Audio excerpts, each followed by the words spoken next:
Hai guys, jumpa kembali dengan saya Nur Fitriadin di akun Noer Blessed. Kiranya melalui video yang diunggah oleh akun ini boleh menjadi berkat bagi setiap kita dan membukakan wawasan kita untuk berpikir benar serta hidup dalam kebenaran. Dalam video kali ini kita akan membahas tentang pernyataan atau statement dari Jesslyn ya, tentang baptisan yang sudah saya janjikan beberapa hari yang lalu akan berbicara tentang baptisan. Menurut Jesslyn bahwa beliau pernah dibaptis sampai 7 kali ya sebelum beliau ini mualaf.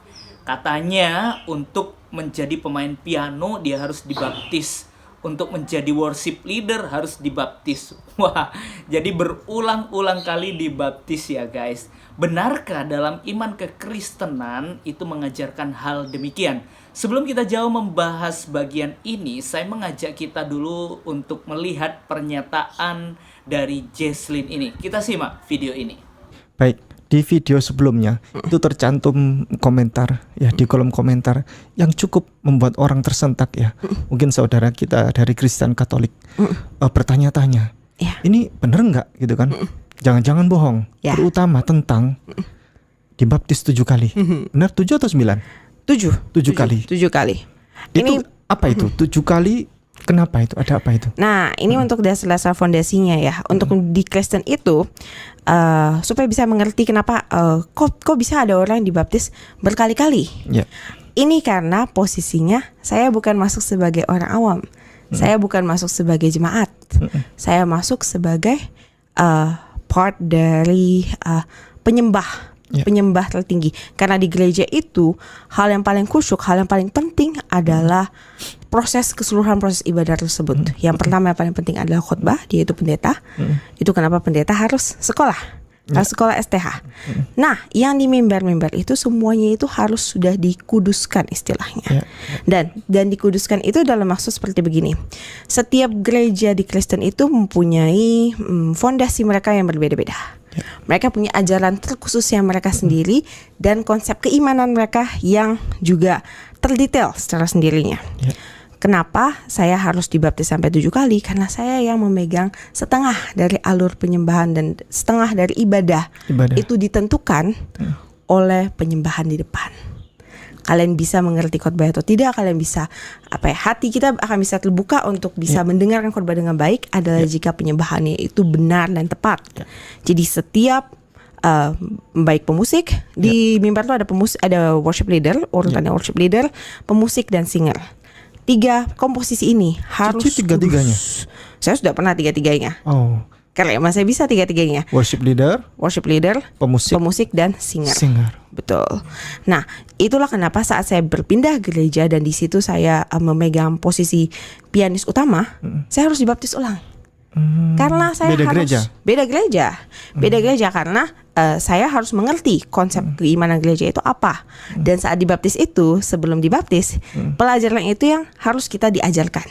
Jadi istilahnya kalau mau jadi pengacara itu harus punya sertifikat hukum. Betul. Sekolah pengacara. Harus sekolah pengacara dan harus disertifikasi secara berkala.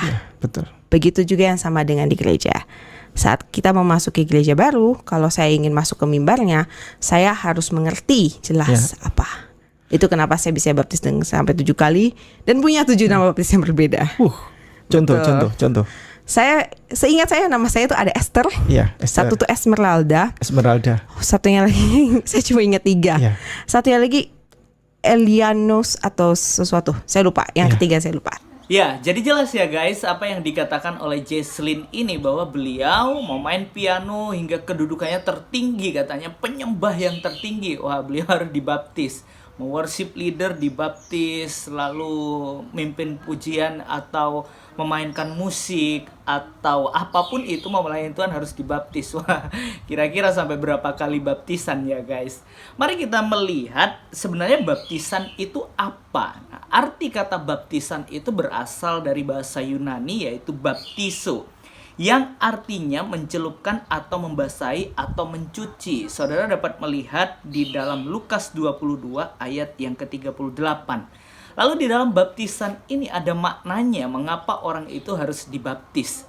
Yang pertama, kita dapat melihat bahwa baptisan merupakan suatu pengakuan atau kesaksian di depan Allah dan juga jemaatnya bahwa kita telah percaya dan menerima Kristus sebagai Tuhan dan Juru Selamat kita secara pribadi.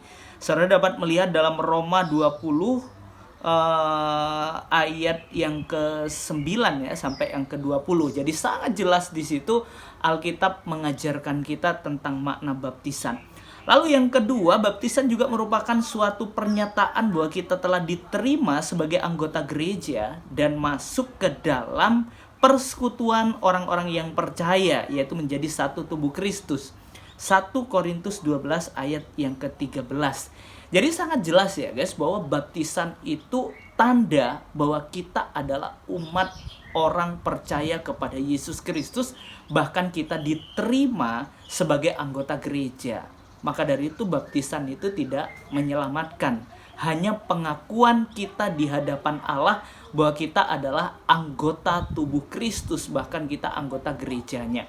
Maka dari itu baptisan ini dilakukan hanya sekali ya seumur hidup, tidak berkali-kali ya guys. Kalau berkali-kali, wah itu pengajaran dari gereja mana, dan saya tidak mengerti. Ada baptisan sampai 7 kali bahwa mau melayani di bidang musik harus dibaptis, dan mau melayani di worship leader harus dibaptis, dan lain sebagainya. Bisa-bisa ada banyak baptisan. Nah, di dalam baptisan biasanya gereja itu ada mengakui 2 baptisan ya, baptisan percik dan juga baptisan selam. Nah, biasanya penganut baptisan selam ini sulit untuk menerima baptisan percik. Nah, mungkin ini ya kasus khusus baptisan yang diulang ketika baptis percik mau pindah gereja ke gereja yang menganut baptisan selam, itu biasanya dibaptis ulang. Tapi harusnya tidak perlu untuk dibaptis ulang. Nah, mengapa saya katakan demikian? Karena baptisan itu hanya 1 kali ya. Yang terpenting adalah dilakukan dalam nama Allah Bapa, Putra, dan Roh Kudus. Dan juga menggunakan unsur air. Tidak masalah sebanyak atau sedikit, yang penting ada unsur air. Dan dilakukan sekali saja dan tidak perlu diulang. Jadi itu ya guys, baptisan hanya sekali. Nah, bagaimana kasusnya dengan pindah gereja? Nah, di dalam sebuah gereja itu biasanya ada namanya atestasi atau surat pindah. Karena kita sudah punya surat baptis, jadi tidak perlu dibaptis ulang. Itu sebagai bukti bahwa kita anggota gereja mana. Kalau kita pindah ke gereja setempat, ada namanya surat atestasi, yaitu untuk pindah dari gereja A ke gereja B, dan tidak perlu diadakan baptis ulang. Mau melayani, mau worship leader, piano, dan gitaris, drummer, dan lain sebagainya, itu tidak perlu dibaptis ya guys. Itu persoalannya di hati kita untuk memberikan melayani Tuhan. Jadi kalau kita katakan Jesslyn dibaptis 7 kali, wah itu ajaran yang tidak sesuai dengan ajaran Alkitab ya guys.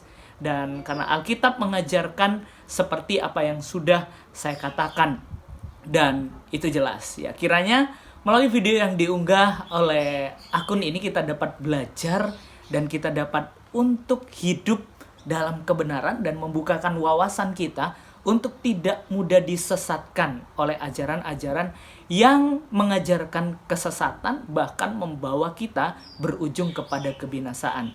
Jadi mari kita belajar baik-baik dan pahami dan renungkan apa yang telah diajarkan oleh Tuhan Yesus Kristus di dalam kebenaran firman Tuhan.